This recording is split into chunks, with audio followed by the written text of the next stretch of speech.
Let's get this party started. Okay, good. So last week we covered chapters 8, 9, and 12 pretty much, transducers, a little bit of some random stuff here and there, and then the physics that deals with single transducers, excuse me, with single crystal transducers.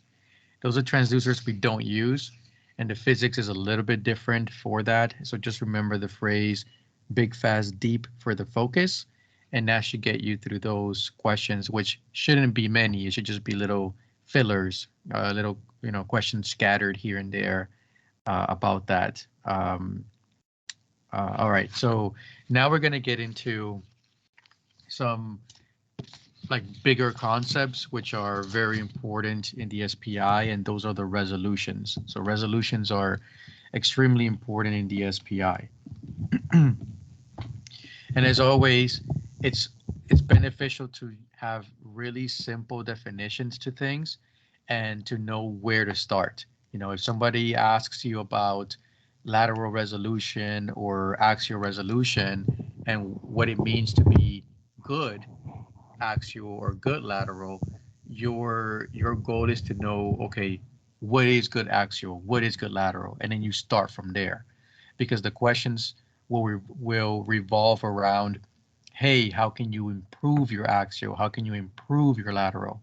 And if you know where you want to be, then it's a little bit easier knowing how to get there because you already know your destination. So for this, I start with the concept of a cube. This paper doesn't sit still. Paper should have legs so they can just stand. All right. So a cube. Oh, come on. So when you measure a cube, you measure all three sides to find out its volume. So you measure the length, the width, and then the depth. Okay, so it's three sides, and this is a three-dimensional cube. It has three sides to them. Everything in our real world is 3D, right? If we see everything in 3 dimensions, nothing has 2 dimensions in our world. Even something as thin as paper has three sides to it. The length, the width, and then the thickness to the paper. Even though the thickness is extremely small, there's still a thickness to it, and that is really the reason why we get paper cuts, because of that razor thinness. So everything has three sides, all right? In the natural world, the same thing happens. So sound waves have three sides, okay? Ultrasound images on our screen, they have three sides, but we call them 2D images. So anytime you hear someone say your 2D image, they're referring to your ultrasound image, your black and white ultrasound image. So why do they call it a 2D image if there are three sides to it, right? And honestly, I don't know, because there are three sides to them. My only assumption is that the depth, the thickness of the image is very, very small, and therefore, not considered. I would assume that's the only explanation to it. So with these resolutions, axial, lateral, and elevational, they are actually describing all three sides of an image. Okay, so essentially, this is your axial, this is your lateral, and this is your elevational. Okay, so I'm a big Gordon Ramsay fan. I think it's pretty funny. So I watch a lot of stuff on YouTube about him. I don't watch full episodes. I just watch the little funny clips that shows you the best of the best. The best insults, the best chefs crying, the best whatever, whatever. I think it's pretty funny. But watching so much Gordon Ramsay, you pick up on things, like you pick up on cooking skills, right? So I'm a pretty decent chopper for being a guy, right? If I'm stereotyping, like guys, we don't even know how to boil water, right? That's like the stereotype that we're not really good at in the kitchen. But I'm actually a pretty decent chopper. Like I can chop things pretty decently. And it's because I've seen so many videos of Gordon Ramsay where he's barreling down at some of the contestants, and then he'll have to teach them the basics. And that's when I'm like, oh yeah, that looks pretty simple to do. And then I practice it, and I'm pretty good at it. All of that to say this: if you take a cucumber and you chop a little slice of cucumber, okay, now you have a little slice of cucumber. Okay, this little slice has a length and a width, and if you were to turn it, it would have a thickness to it. Okay, no matter if you use the world's sharpest knife and you have the most precise of hands, okay, your slice of cucumber will still have a thickness to it. Okay, now you can make it really, really thin to the point where it's translucent and you can see through it. Yeah, that's great. Okay, but there's still a thickness to it. So your ultrasound image is pretty much that. That translucent slice of cucumber, that's pretty much your ultrasound image. So every time you are looking at an ultrasound image, and let's say you're looking at the kidney, okay, you're looking at this, and there's actually a depth to it. But I'll get to the elevation at the end, okay? So read these resolutions. What they're trying to do is they're trying to measure all these sides. And it kind of makes sense because if you have a slice of something and you want to be accurate in measuring, then you want to measure it in all the sides, that this slice has. Okay, so let's start with axial. So your axial resolution.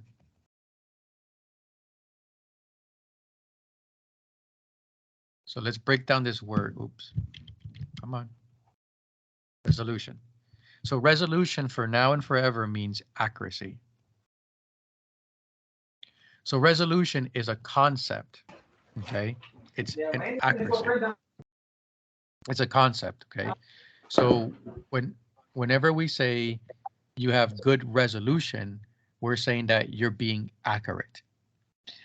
What's going to change is this beginning. This beginning is going to change between axial, between lateral, between temporal. So this is going to change, okay? So this part will change, but it will always be resolution at the end. So what we're trying to do now is we're trying to find an accuracy in all the imaging planes, my vertical plane, my side-to-side plane, and my depth plane. That's pretty much what we're doing. And again, I agree with that, because if we want to be accurate when we're looking at something, let's be accurate in all the planes. We cannot ignore one or the other. So your axial resolution is your parallel plane. Okay, parallel to what? Parallel to the sound beam. So your sound beam is like this. That is your sound beam. That is the direction of your sound beam. Anterior, posterior, front to back, top to bottom, whatever you want to call it. So if you're parallel to that, you're going to be measuring things along that same axis, front to back, anterior, posterior, top to bottom. Okay, you're going to be measuring along those same axes, not measuring like this, but measuring like this.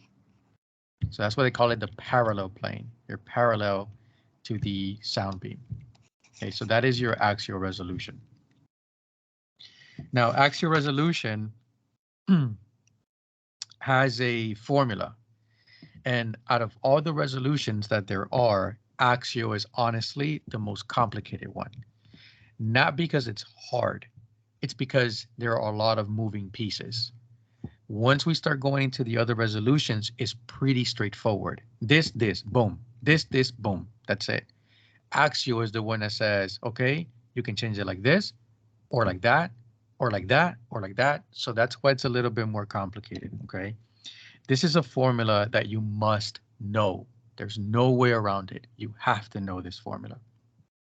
So my axial resolution equals my SPL divided by 2. That is my axial resolution formula. Now, SPL has its own formula. So what they do is they break down SPL into what it is. Number of cycles times wavelength. That is the SPL formula. And if I put divided by 2 on this, it's essentially this, except that I just broke down what SPL was. Okay, so this is the entire formula that you must know. You have to know it. All right, it's going to get you through a lot of axial resolution questions if there are a lot of axial resolution questions. So remember how to read a formula. You draw an imaginary line and everything on top is directly related. Okay, so basically this is what happens. If my wavelength goes up, my SPL will go up. My axial resolution will go up. Directly related. If my wavelength goes down, down, down, or I can use number of cycles.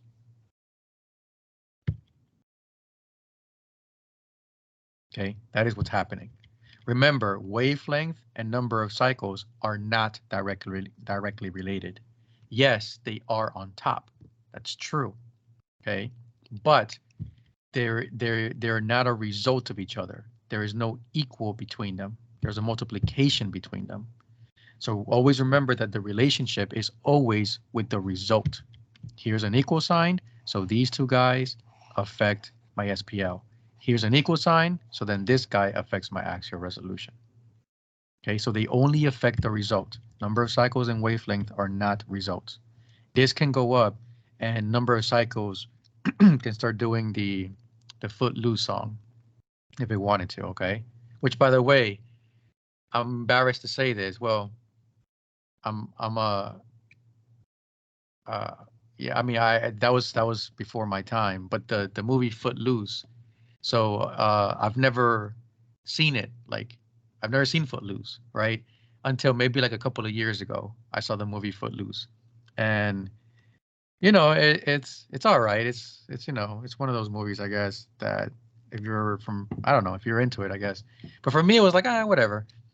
But the song is super catchy. Like anytime that song comes on, it really does make you want to dance. So like, yeah, shout out to that song. It's really, really catchy. All right. So there's only one thing I would like to change about this axial resolution formula, and that's the word resolution here. Okay. I don't like that it says axial resolution equals blah, blah, blah, blah. I don't like that. Okay. This is why axial, lateral, and elevational resolution, they all want to be small. So this is your starting point. This is where you ground yourself, okay? This is where you throw the anchor, all right? Anytime they ask you for a good axial, a good lateral, or a good elevational resolution, your mind should go to, okay, it needs to be small. It needs to be small. It needs to be small.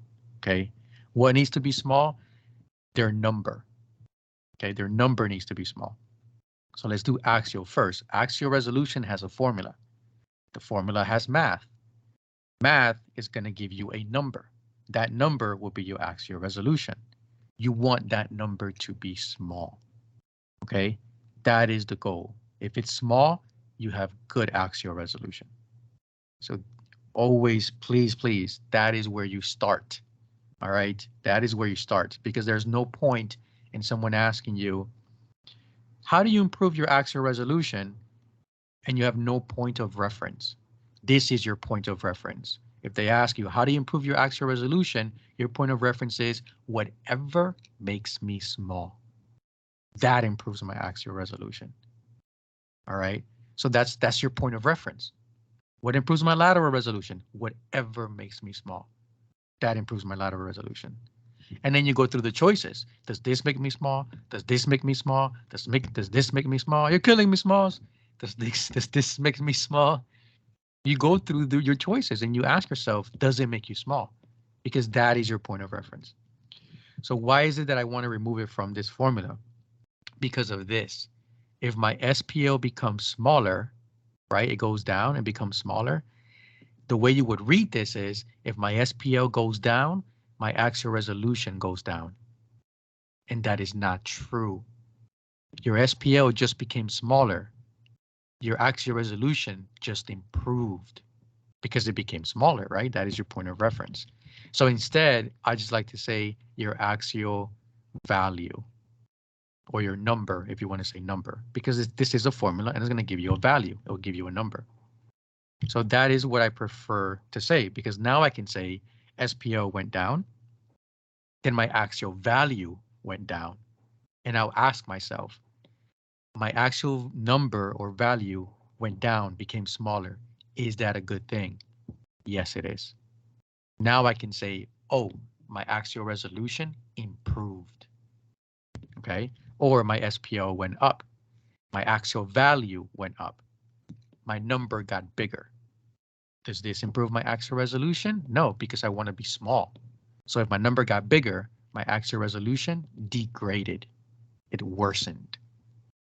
All right. So that's why I just like to scribble that out and say value or number. Okay. Does this make sense? Is anyone lost somewhere? That sounds good. Good. Anyone? Anyone else? Anyone? Alrighty. So I'll keep going. So why is this a little bit complicated if it's just this formula, right? And I know if I know how to read a formula, I know what to do with my axial value to make it better. So if I want to improve my axial resolution, I just know that my axial value has to get smaller. And then it just becomes a domino effect after this. If my axial value becomes smaller, how can I make it smaller? Well, look at the next guy. This guy has to go down. And if this guy goes down, how can I make this guy go down? Well, look at the next guy. You can pick from number of cycles, or you can pick from wavelength. You can make this, and then boom, all of this is true. Or you can do this, and then boom, all of this is true. So you're just sort of seeing the domino effect and making sure that everything fits, because everything has to fall accordingly. Okay, there's no way that my axial value will go down, my SPL will go down, and my wavelength will somehow go up. This doesn't make this statement true. The only way I can make this statement true is by making my wavelength go down or my number of cycles go down. Okay. Here's where it gets a little bit complicated. All right. And trust me, I get it. There are things outside of this formula that influence this formula. All right. So if things have a relationship, they have a relationship. That's it. There's no and ifs or buts about it. If things have a relationship, they have a relationship. Okay. If you have an X, that relationship will always exist. You can't just erase it and say that person was never my ex. No, that person was your ex at some point. Okay. So there are relationships here that are not in this formula, but that do exist outside of this formula. And because they exist, it means that if I change that other thing, it will change something here. Let me give you an example. Wavelength. Wavelength has a formula. Propagation speed divided by frequency. Boom. Relationship. Right there. Inverse relationship. Okay. Don't get me wrong, it's an inverse relationship, but a relationship is still a relationship. I don't care if it's inverse or if it's directly related. It's still a relationship, meaning that if I change one, the other one will change. Whether it goes up or whether it goes down, doesn't matter. If I change one, the other one changes. Boom, done, relationship. So wavelength has this formula. And look, wavelength is here in this formula. So if I change frequency, it will change my wavelength. And if I change my wavelength, it changes my SPL. And if it changes my SPL, it changes my axial value. And if it changes my axial value, it changes my axial resolution. Okay, so just a domino effect. All right. But I get it. These are like things that you have to, learn. So, but at least know that it is very logical and very predictable. It's just a matter of studying it over and over so you can remember it. Okay, but after that, there's no trick to it. So frequency is my first one. And if I want to achieve this here, improving my axial resolution, and I want to get all the way back to frequency, like what do I need to do to my frequency to improve my axial resolution? Okay, because you can get a question like that where they're going to ask about axial resolution, and one of the choices might be frequency. And if you stick to the axial resolution formula, just that, you're going to be like, where the heck is frequency? You know, it's not there. So that's why I'm bringing it to your attention. So let's say I want to improve my axial resolution. So I want my resolution to get better. If my axial resolution gets better, it only does that by becoming a small number. So then I go to my axial value and I say, all right, to achieve that, this needs to be small. So I get that out of the way.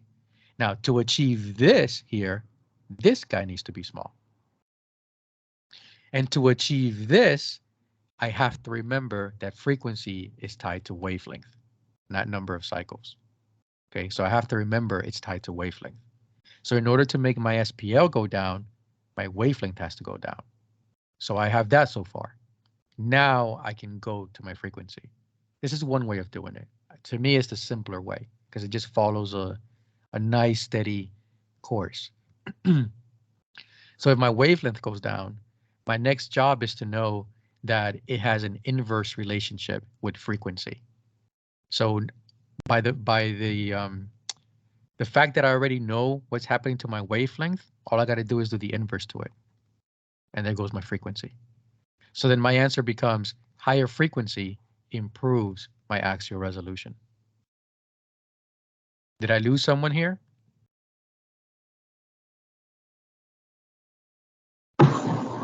No, that's awesome. Good. Everything is awesome. That was another catchy song from the Lego movie. Everything is awesome. Everything is cool when you're part of a team. All right. The sad part is I don't have kids, but like I know that movie. I watched that movie. All right. The other one is tissue harmonics.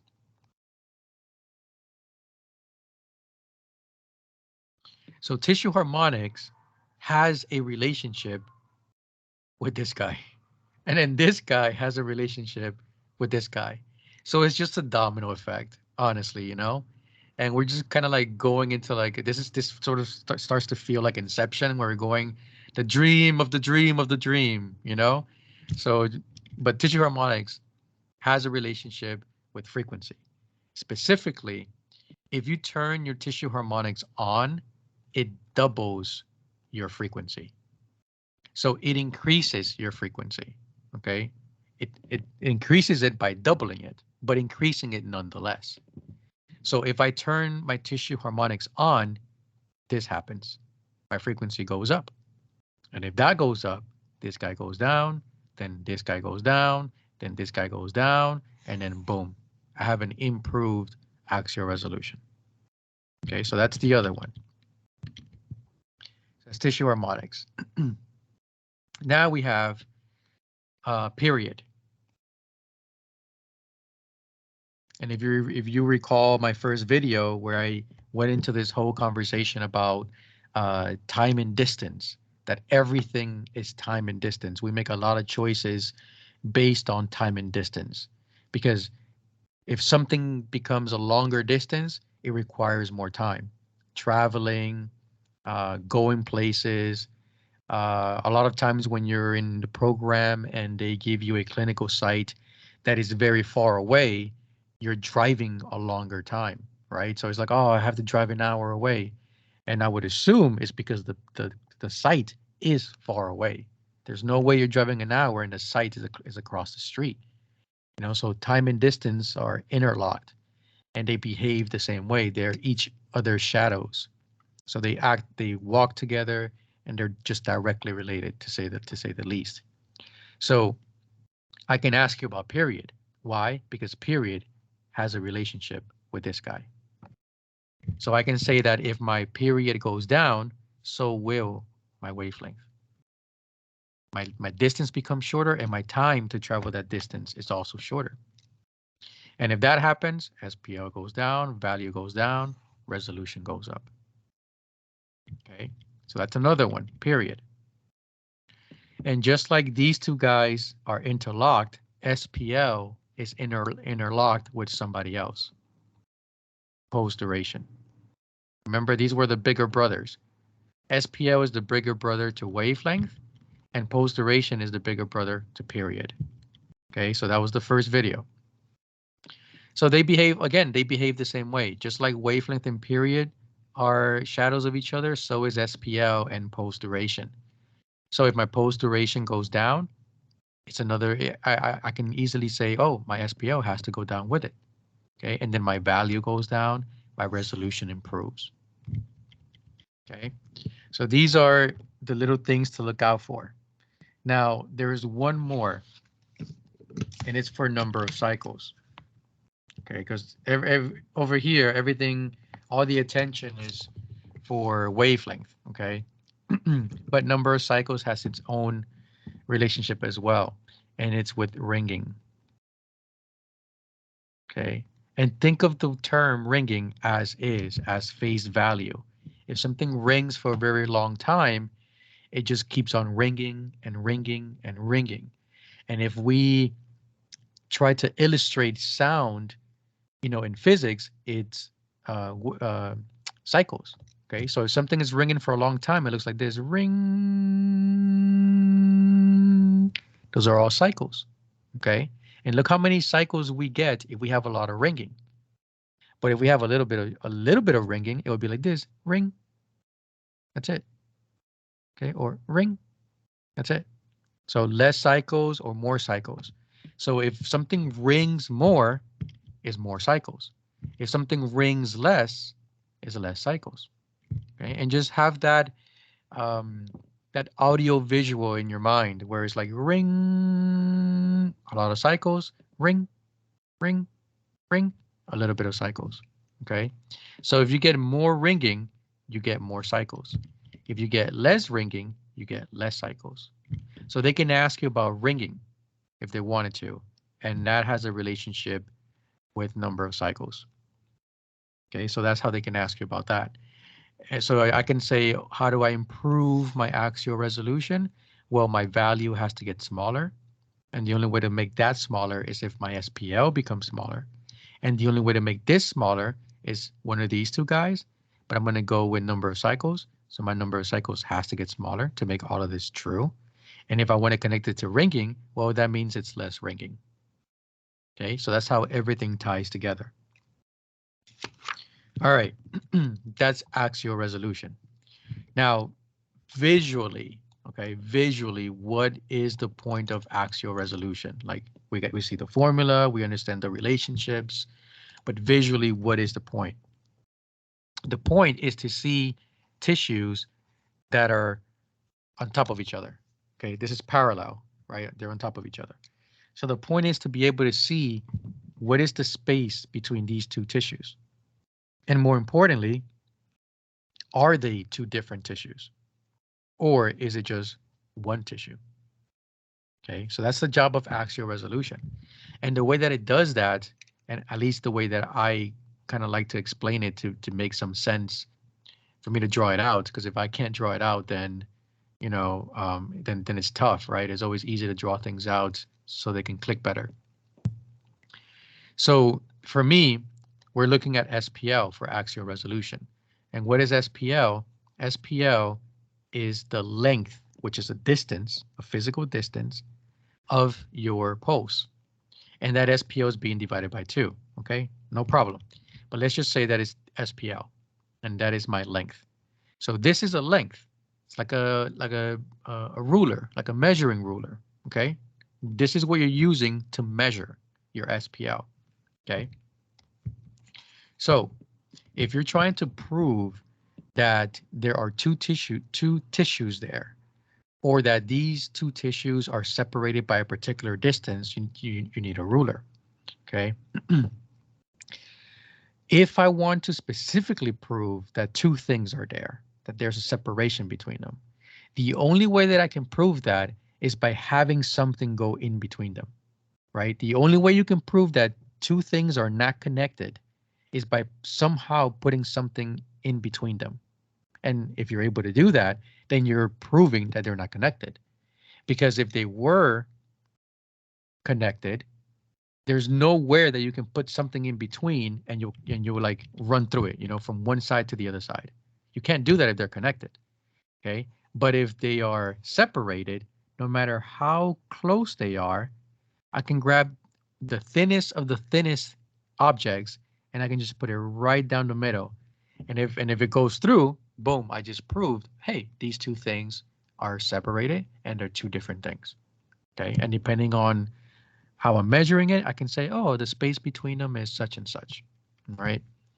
So for your axial resolution, think of your SPL, which is this guy, fitting right here. That's pretty much what you're trying to do. You're trying to fit your SPL right here. And if it's able and successfully fit in between those two tissues, then you're proving that those are two separate tissues. Okay, you're proving it because you were able to fit your SPL there. So that's how I think about it visually.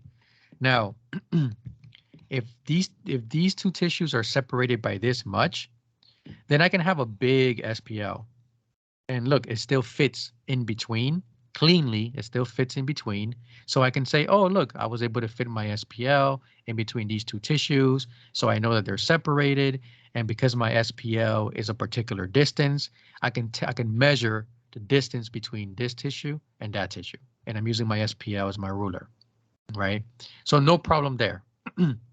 But if you take this same SPL and you put it over here, now it's a problem. Okay, now it's a problem. So what does that look like?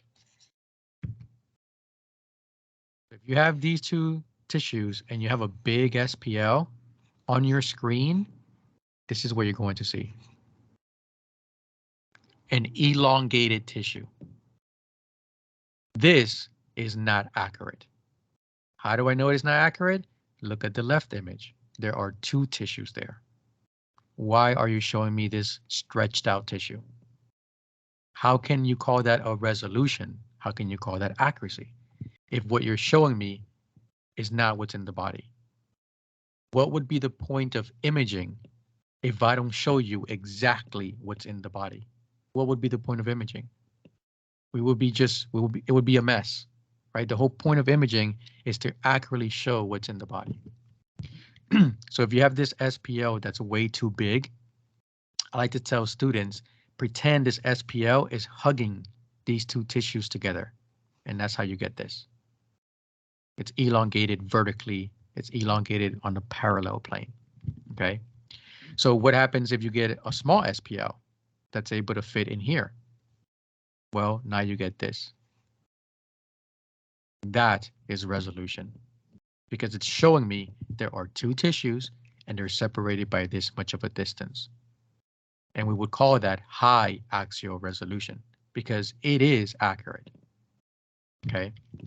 So this is why you always want to be small for axial resolution, because some tissues might be really close together. Okay, so it's just better to be small to begin with, because even if you come over here and you're small, okay, well, you could be small several times. That's not a problem. Okay, and then if you come over here where it really counts, then boom, perfect. I have good axial resolution. So that's why it's just always good to be small. Because if you're big, then how do you know that it's working here but it's not working there? You don't know those things. The ultrasound image, and this is where like it gets really scary for ultrasound techs. We go by what we see. So if my ultrasound image is showing me this is what I think it's in the body. We don't question it, right? Like we don't say, why would my image show me something inaccurate? You know, like, especially because we cannot prove it, right? We cannot just open the body and say, haha, I caught you. You showed me the wrong thing. So our eyes do fool us because we believe everything we see. And that's why artifacts are kind of fun, because artifacts are actually things that are discrepancies in the image. You know, and because we know they're artifacts, we can say they're discrepancies. But if you give it to any untrained sonographer, they'll believe what's there. They'll see something that's duplicated and they'll say, oh, these, you have two of these here, you know, and then that would be one of the artifacts. Or the cometale or reverberation, the equally spaced out lines. They'll say, oh, you have like a rib cage going all the way down. Okay, so we cannot believe everything we see. So if we see this elongated tissue on our image, we don't know that this is an elongated tissue. We'll see it as is. We'll say, oh yeah, the tissue is like that. Okay. So it's always just good to be on the high axial resolution to begin with, so that everything that you see from the get-go is as accurate as it can be. All right. So that is axial resolution. So just think you're trying to squeeze in between two tissues that are on top of each other. All right. And then the formula tells you how you're able to improve your axial resolution. Okay, moving on. Now it gets easier. Now we go to lateral. Lateral is your perpendicular plane. So we did parallel like this, and now we're doing perpendicular like this. Okay, so we're trying to cover all our sides. I have a question. What's up? Before you move on, for axial, my question is basically to make it improved resolution, we're going to decrease either the wavelength or different things like that. But if we were to do that, move closer to the mass, decrease depth, just can you relate that to the machine a little bit more, please? Sure. So one of the ways to fix axial resolution is by changing the frequency. If I increase my frequency, I lower my wavelength. And if I lower my wavelength, everything just gets lower from that. So if you are imaging something that is deep, okay, like a kidney that's far away, you're going to be using low frequency. And if you're using low frequency, that's a high wavelength, a big wavelength. And therefore your axial resolution may not be as accurate. Okay, so one way to try to fix this is by moving that structure a little bit more superficially. And some structures you can do that. Some structures, if you move your acoustic window from where you're scanning, if you move from there, you're able to get closer. And that's why I use the kidney as an example, because you can image the kidney subcostally, so kind of like from the front part of the body. And when you do that, you get a whole bunch of liver and then kidney at the bottom. Or you can go laterally, coronally to the person's side. And when you do that, you get a little bit of liver and a bunch of kidney.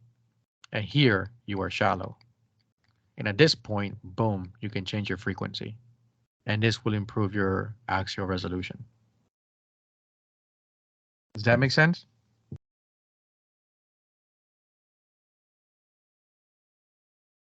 Hello, does that make sense? Yes, I just wanted to clarify.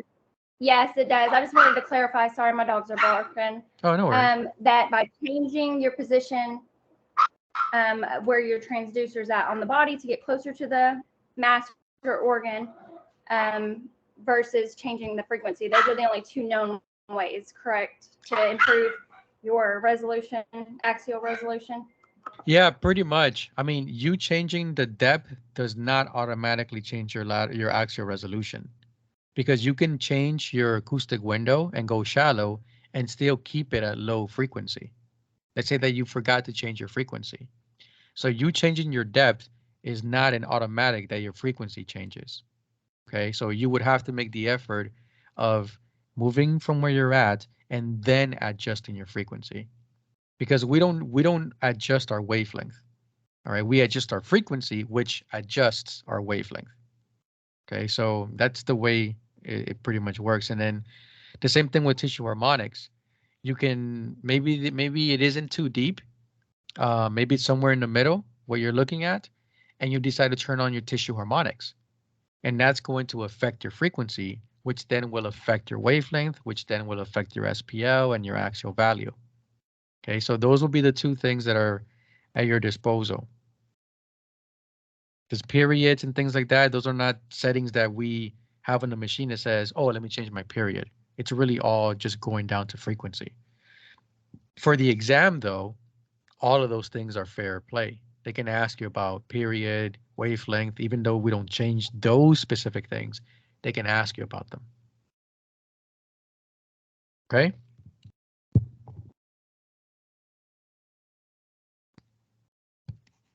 All right.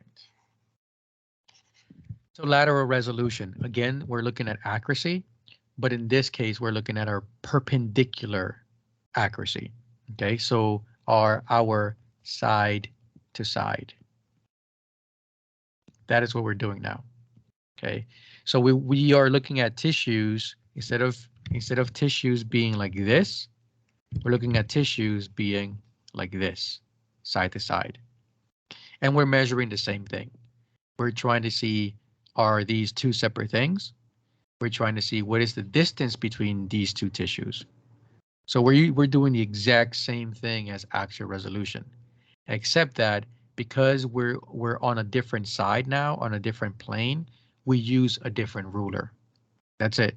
Each plane has its own ruler. Okay, nothing more complicated than that. So what is the ruler for lateral resolution? Your beam width.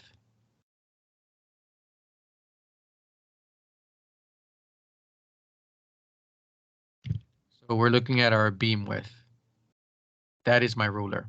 Okay, that is what I will use to measure the space between these two tissues. If there is a space, because they might be connected. But that is what I'm using, my beam width. And what is my beam width? Well, remember your shape. Remember your imaging, your sound beam shape, the hourglass. Okay, and where is my beam width? My beam width is all these different points right here. This is all my beam width right here. That's very different depending on where I'm pointing. Okay, but this is all your beam width. And what makes good lateral resolution? A small number. That's what makes good lateral resolution, just like axial. So essentially, we're saying that my lateral resolution is my beam width. But if I'm looking for my best lateral resolution, then I'm looking for where the beam width is the smallest. The smallest width. Okay.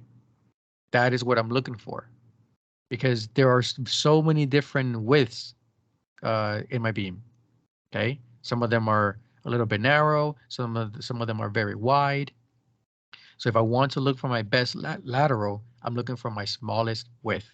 And that smallest width has a name, the focus. Right here. That is where the width of my beam is the smallest. Is the most narrow. Narrow means small. Okay. So my lateral resolution is best at the focus, because that is where is the smallest. That is where is the best. So logically, think about it. If it's best at the focus, it's because that is the smallest part of the beam. So where would it be the worst? On whatever part is the widest. If being best is the smallest, then being the worst would be being the widest. Okay, and that is called the far field. That is where my beam becomes the widest, and it goes wider and wider and wider and wider until it completely gives out. All right, so best at the focused, worst in the far field. And what are we trying to do again? We're trying to squeeze in between. So this is what that looks like. We have two tissues next to each other, and we want to measure the distance between them, and we want to prove that these are two different tissues. So what do? If we have our focus down here, this is what happens. My beam is going to get narrow in that place down there. It gets narrow at my focus, okay? So this is where it's the most narrow. If I move my focus up here, then my beam gets narrow right there, wherever I put my focus.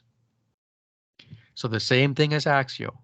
We're trying to fit the beam width in between the two structures.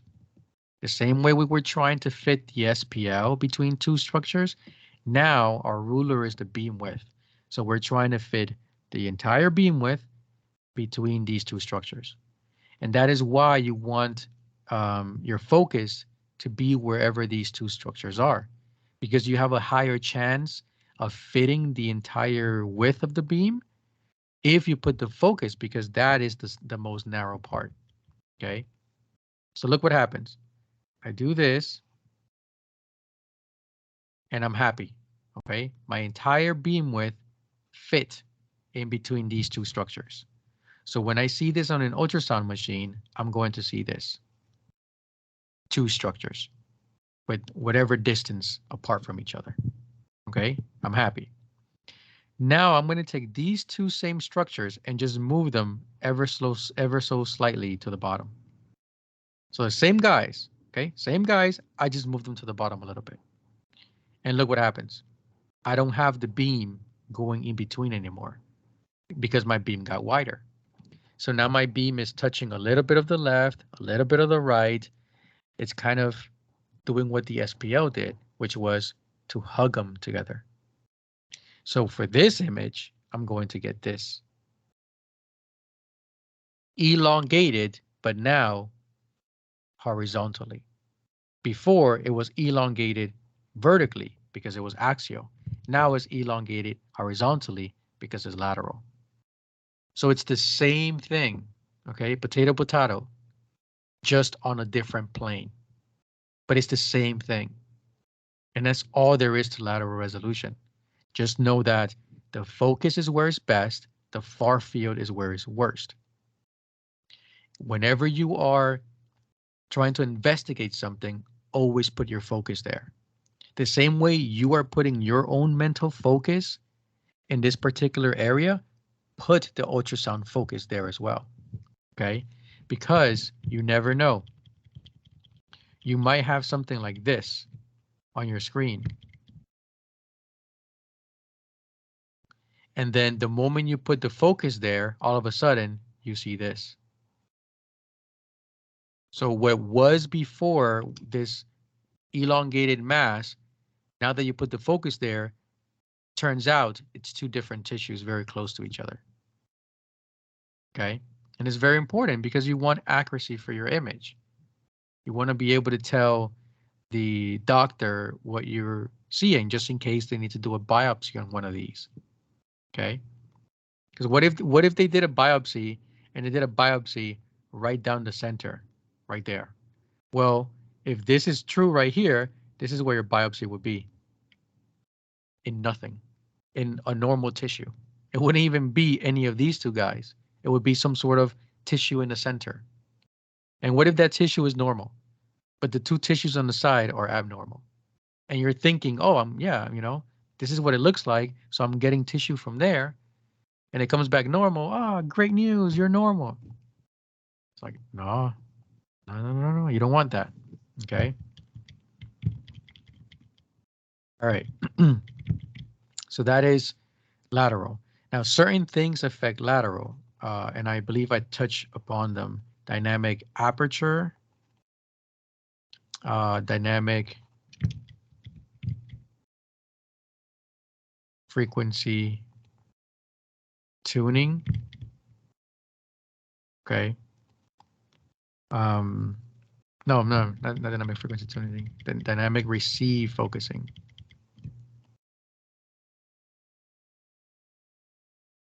So this one's easy to remember because it has the word focus in there. Anything that has the word focus, lateral resolution.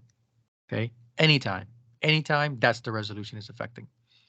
Dynamic aperture is when you change the size of your crystal. When your crystal becomes bigger, when your crystal becomes smaller, And that should ring a bell. Big, fast, deep. Remember? Big, fast, deep. And what was the last word? Focus. So remember that big, fast, deep affects you where your focus is placed. And if I'm affecting where your focus is placed, I'm affecting my lateral resolution, because lateral resolution is all about the focus. Okay. So these are the two little words to throw in there. Now, the most direct way to affect your lateral resolution is to change the number of focal points. That's the most direct way to change your lateral resolution. Okay. So imagine that I have these two masses here. I put a focus there. So this happens. Okay. I'm happy. But now let's say I have those same two masses down here. Now it's a problem. I have great lateral resolution up here. I'm happy. But down here is treacherous, is bad. Okay. So what can I do? I can add another focus. And when I do that, another beam is created that's dedicated to this focus. So now this happens. So what used to be really bad lateral resolution down here, because look how wide my black beam was, now is actually really good lateral resolution, because look how narrow my red beam made that area down there. So I just took an area that was really bad lateral and made it really good lateral by placing another focus there. Okay. One beam does not focus twice. One beam does not do this. That is not the shape of a beam. The shape of a beam is an hourglass. One hourglass. So the moment you add another focal point, you add another beam. And this is going to make a difference when we talk about temporal resolution. Okay, so this is the most direct way to improve your lateral resolution, to add more focus. And how can you make it worse? Take away the focus. Okay, and with big, fast, deep, it improves it in the far field, because it's all about how deep is your focus. Is your focus shallow? Is your focus deep? Okay, so just to kind of refer back to that really quickly. If I have a small crystal, if I have a, let's say, actually, if I have a big crystal, this is my beam, and it's going to naturally have a focus. If I have a small crystal, this is my beam, and it's naturally going to have a focus and then diverge. So they'll both behave the same way, except that one will be deeper than the other. So right here is my focus, and right here is my other focus. Okay. Now this one is deep, or at least deeper than the other one. So in this particular depth, I have really good lateral resolution from my top crystal. But if I compare it to the one in the bottom, look how bad my lateral resolution is, because look how wide my beam has become, because my focus was earlier. Okay, so that's why your lateral resolution improves deeper, right? Deeper in the far field when you have big, fast, deep. Okay, and dynamic aperture is your transducer crystal changing its size. That's pretty much what dynamic means, ever changing. And aperture, the definition is like an opening, but that doesn't really make too much sense to me. So just remember that. Okay. But that's really it. That's all there is to lateral resolution. So just keep in mind, it wants to be small. The smallest place is the focus. The biggest place is the far field. And then depending on how many focal points you have, that is how you affect your lateral resolution. Now, before I move on to elevational, there is something that you should know about lateral and axial.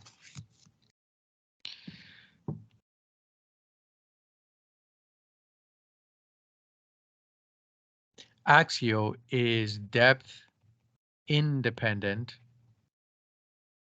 and lateral is depth dependent. Okay, so one is independent, meaning I don't care what my depth does. I'm still going to do me. The other one, lateral, is depth dependent, meaning that if something is changing in the depth, it is also changing in the lateral. Okay. And it makes sense. Look at your beam. Isn't your beam changing? It's wide, it's narrow, it's really narrow, then it starts getting wide again. It's changing. And all of this is imaging depth. All of this is imaging depth. So depending on where I want to ask, my lateral resolution will be different. So if I want to ask you at 2 centimeters, my lateral resolution would be whatever this width is. And if I want to ask you about, let's say that this is 9 centimeters, then my lateral resolution would be whatever this is. And if I want to ask you about 13 over here, my lateral resolution would be whatever this is. So depending on where I'm looking, my beam width is different. And my beam width is my lateral resolution, okay? We want it to be at the focus, but it's not always going to be at the focus, right? That's why whenever you submit images and you're looking at something, make sure your focus is there, okay? Make sure your focus is there. Because if you're looking at something, over here and your focus is up here, you know, it's kind of like, what are you doing, right? Now, don't get me wrong. We all make this mistake. We all make it, and we probably will continue to make it because sometimes we know what we're looking at. No need to start moving things around. You know, it's okay. But theoretically, right? Anytime you want to focus on something, focus on it, right? No pun intended. Focus on it. Okay. So if you want to bring something to your attention, make sure that everything is as good as it gets for whatever you want to bring to the attention. That's the one thing. One is depth dependent, the other one isn't. So axial resolution stays the same throughout the entire depth. So whatever your SPL is in shallow is whatever your SPL is deep. Okay. So if I have my beam, excuse me, if I have an SPL that's like this, then it's going to be the same down here. Okay. Now there is something that's going to change. So my SPL could be like this up here, and it can be like this down here. They look different. I get it. Okay. They look different, but the SPL is not different. Okay. I have 3 cycles here. I have 3 cycles here. Whatever distance this is whatever distance this is. What changed was how strong my wave is. That's why one looks bigger than the other. But what's changing is just how strong it is, my amplitude, my intensity, and my power. Those 3 things are not axial resolution. Where are they axial resolution? They're not in the formula. They're not in any sort of relationship. They're their own little thing. Okay, so my wave can get weaker, but it will still preserve.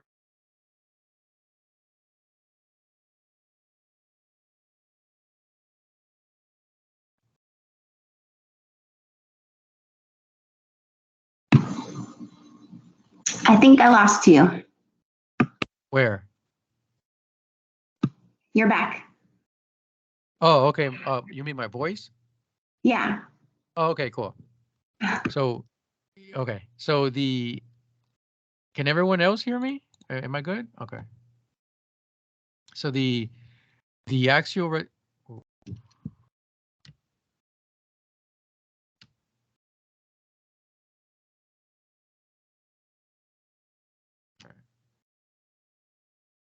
So the axial resolution does not change depending on the depth, okay? If I have 3 cycles and I have a particular SPL up here, down here, I will still have 3 cycles and have that same SPL, okay? So what is changing is how strong the wave is or was. It was stronger in the beginning and is weaker at the end. But that SPL does not change because the SPL does not determine the strength of the wave. What determines the strength of the wave is the amplitude, power, and intensity. So to the example I was about to give, if you are 5'2" and you go for a 10-mile run, you're still 5'2" at the end of the 10-mile run. You're just tired. Okay, that's all it is. This wave, when it reaches a depth, when it's deeper, it's a weaker wave, but it's still the same characteristic. It's still 3 cycles. It's still the same SPL, the same pulse duration. Those things don't change. What got depleted was the energy. Okay, so that's why they say axial resolution is depth independent, because it does not change at all depending on the depth. And because of that, this guy is more reliable. It is more reliable because it is more consistent. Okay, and that's what we're looking for. That's the whole concept of being reliable. You don't change depending on the circumstances, right? A good friend is a good friend if they're always there, through the good and the bad. That is a reliable friend. So your axial says, I'm not going to change. I don't care if I'm shallow or if I'm deep. I'm not going to change. That's reliable. Lateral says, well, if I'm at the focus, I'm good. But if you throw me in that far field, boy, oh boy, are you in some trouble? So that's not reliable, right? You cannot depend on your lateral resolution unless it's always the focus, always the focus. Okay. And then the last thing about these two are their acronyms. So I'm sure you've noticed that they have very different names. And I just remembered I'm teaching today, so clearly I didn't win the Powerball or the Mega Millions. I just remember that. Boy, oh boy. All right. So axial is lard and lateral is lata. Okay. You don't have, personally, you do not have to remember both. You can pick one and memorize that one. Know that the other exists. Don't get me wrong, but pick one. My advice is to pick lateral. It's less letters. Lata is 4, lard is 5. Okay. And if you erase the A, the last A in lateral, in lata, it already starts to spell lateral. Okay. So it's easy to remember that that one belongs to lateral. Okay. Because lard, how can you remember it belongs to axial besides just remembering it, So this is just a little pattern that you can spot. Now, why do I advise you to remember one only? Because if you remember one, you know the other. If they ask you a question about depth resolution, I believe that's what the D stands for. If they ask you a question about depth resolution and all you know is lata, well, look at lata. It has no D in it. So it must be the other guy. Or if they ask you about, let's say an A, right? An A. No, let's do an L. They both have A's, but let's do an L. L would be longitudinal resolution. Okay. Lata has an L, but the L is for lateral. So if you know lata really well and you know that L is for lateral, then it must be the other guy if they're asking about longitudinal. Okay. So it's kind of like a process of elimination sort of deal. So that's just my advice. It's less things to remember, and you're kind of just playing like the smart game, where you're remembering less, but still you know more information by remembering less. Okay. So that's my advice for these. All right. Now the last one, and this one will be quick. Elevational.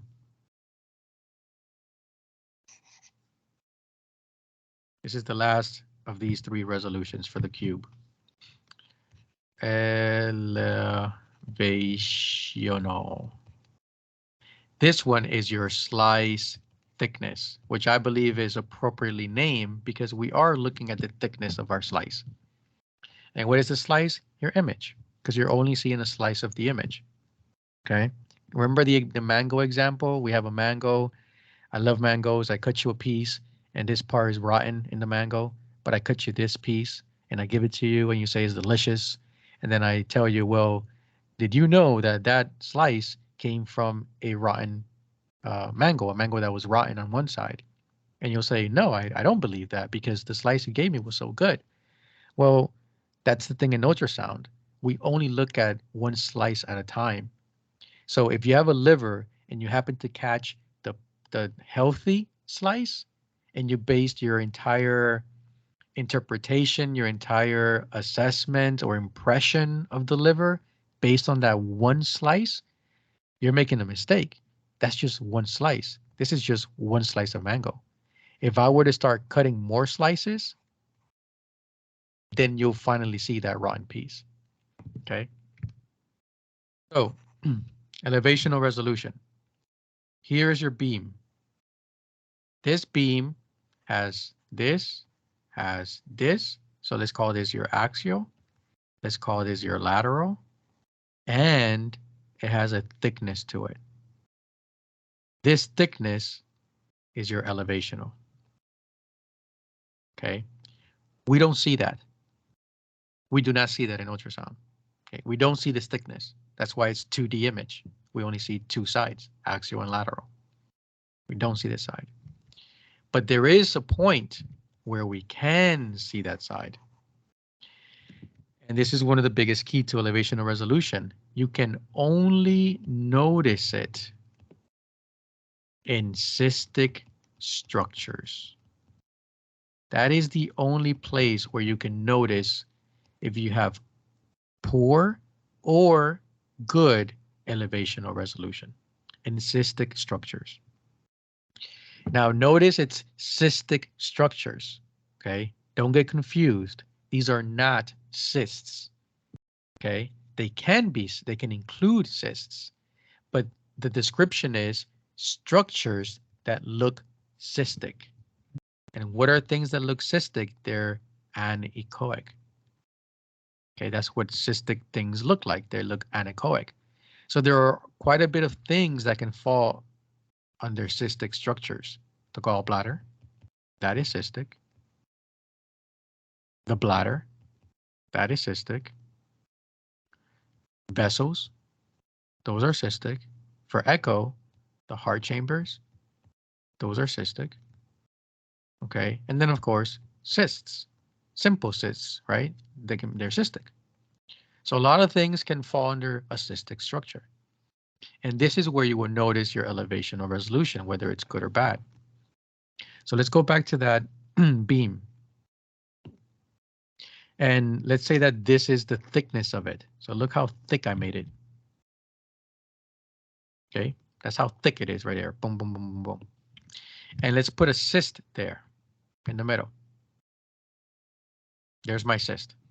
Okay, so notice how my beam is wider, all right, but let's just say thicker because we want to be specific that we're talking about a slice thickness.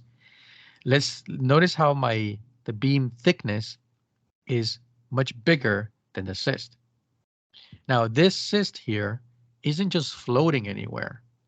Oh, I forgot amniotic fluid. No, wait, I got this. Amniotic. Did I forget how to spell amniotic? Amniotic fluid. No, what's happening? I'm getting old. Amniotic. How do you? No, you gotta be kidding me. Sorry, give me 1 second. AMNIOTIC. There you go. There you go. There you go. Thank you. Amniotic fluid. Oh wait, my fat cat wants to get out. Give me 1 second.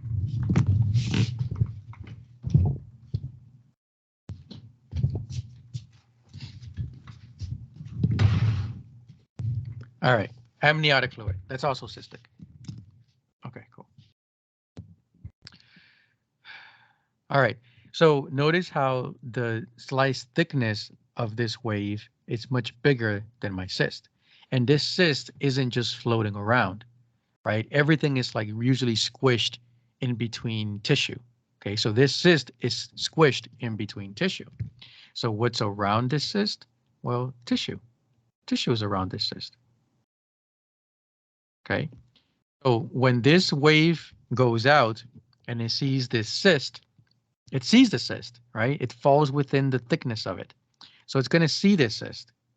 But because it's much wider than the cyst, it's also going to see the things around it, okay, which is tissue. So when the image is created, this is created right there. There's my cyst that's being seen by the slice thickness, okay? There's my cyst there. But this wave is also seeing the tissue around it. And now it has the dilemma. This tissue around it created reflections, okay, little shades of gray reflections. So now the problem is, where do I put those reflections? And the place where it just happens to put them is inside the cyst. So now your cyst, which was normally cystic, ends up looking like this with some dirty shadowing inside of it. Okay, so now you start to wonder and ask, well, is this a simple cyst, or are there, residue, debris inside the cyst? If it's the gallbladder, is this sludge, right? We start thinking that. So then you start to investigate. You put it on two different planes, transverse, longitudinal, to try to find what's making these shadows, okay? And if you find that nothing is making these shadows, you can use your TGCs to make this cystic structure appear cystic again, okay? So for elevational resolution, if you are big, you're going to pick up all the things around the cyst. And those things that you pick up are going to be placed inside the cyst. Okay, and that is poor elevational resolution, because if I just go by this, I would say, oh, not a simple cyst, but that wouldn't be accurate. Okay, so then what happens if the thickness of your wave isn't thick, is actually thin? I'm so sorry. I got one more question. What's up? Okay, so you're saying that if it's poor elevational resolution and it's creating that inside the cyst, making it look complex or, dirty shadowing. That being said, if you adjust your TGCs, you can also eliminate that, which, a lot of people do with the bladder. And I'm just wanting to know if you're actually possibly eliminating a pathology. How do you know the difference? Good question. First, you scan in both planes, because whatever you see in one plane, you should see in another plane. So if it's dirty shadowing, typically you'll see it in one plane, but then the moment you flip it, now the thickness, because you're flipping it, the thickness now flips to a different plane, and maybe you don't catch it there.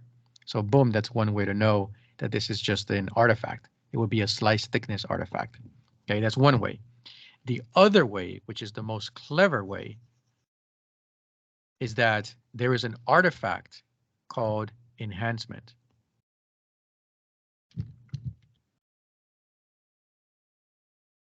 And that's in chapter 21, which I believe I'm also covering. There's an artifact called enhancement. And enhancement only occurs after cystic structures. Okay, only after cystic structures. So afterwards, you're going to see bright. So after the cystic structure, you're going to see bright.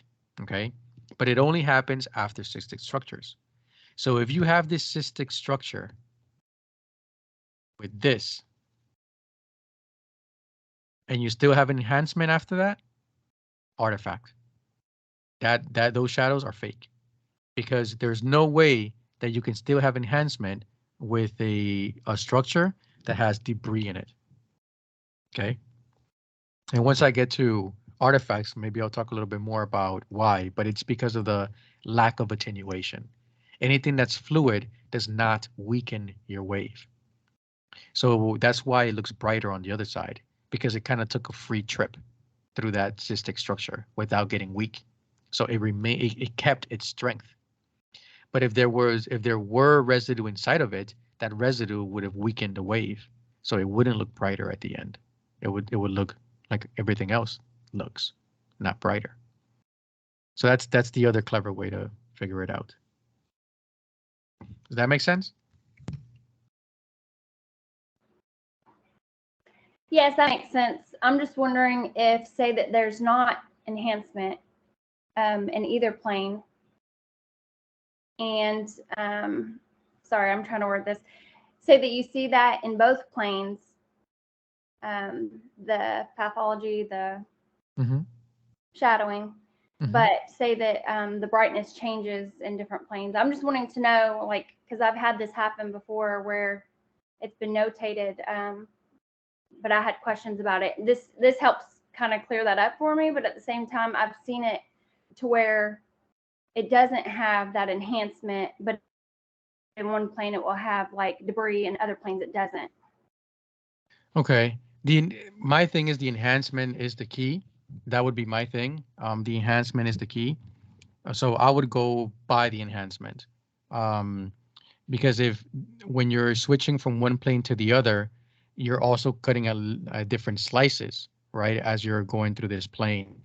So the goal is wherever you see the tissues, you have to, excuse me, wherever you see those shadows, you have to turn on that particular slice, right? You cannot just fan out to a different slice and then turn on that one, right? Because then the debris, if there is any, might be on one particular slice, but not in the other. So as you're turning, if you move and now you catch a different slice, then you're not looking at the same plane anymore. So the goal is always as soon as you spot something, you have to carefully turn on that very same spot. And some techs use both hands to ensure that they don't slip from one side or to the other side because now you might be catching a different slice. So that is Very well worded. Thank you. okay. So that's the way that I've been taught and I've seen it. And then the enhancement would be the other key. So I've seen gallbladders where it's like you see the gallbladder, boom, always enhancement. That's why bladders look so bright afterwards because look at all that fluid, right? So they all create just this really strong enhancement for the bladder. Um, so that's what I would do, and then of course throw some color on there. You know, just in case something's going on, you always throw color because you just never know. So you could try to, you try to do your best, but yeah, yeah. Turn on it. If you have to use both hands, definitely use both hands. And then the enhancement. Oops.